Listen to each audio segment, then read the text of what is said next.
মাইজ ভান্ডারীদেরকে কোনোভাবেই আওয়ামী এজেন্ডা বাস্তবায়ন করতে আর বাংলাদেশে দেওয়া হবে না এবং তাদের প্রোগ্রামে সর্বোচ্চ নজরদারি নিশ্চিত করেন।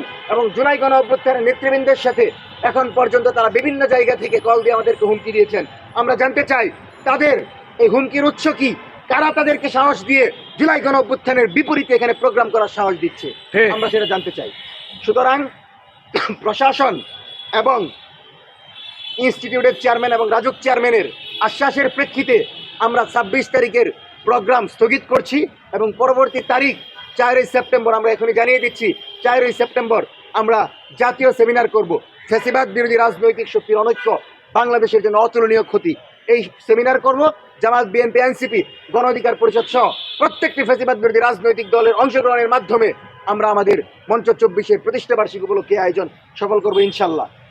এখন আমাদের আজকের যেই বক্তব্য সেটা স্পষ্ট যে ইঞ্জিনিয়ারিং ইনস্টিটিউটের প্রেসিডেন্ট এবং রাজুক সভাপতির আশ্বাসের প্রেক্ষিতে এবং তরিকত ফেডারেশন জুলাই গণঅভ্যুত্থানের নেতৃবৃন্দের সাথে কোনো ধরনের সমস্যা তৈরি করবে না এবং জুলাই গণঅভ্যুত্থানের বিরুদ্ধে কোনো কার্যক্রম করবে না, এই ধরনের বক্তব্য দিয়ে আমাদেরকে অনুরোধ করার প্রেক্ষিতে আমরা প্রশাসন এবং ডিএমপি কমিশনারের অনুরোধে আমরা 26 তারিখের প্রোগ্রামের পরিবর্তে 4ই সেপ্টেম্বর জাতীয় সেমিনারের ঘোষণা দিচ্ছি।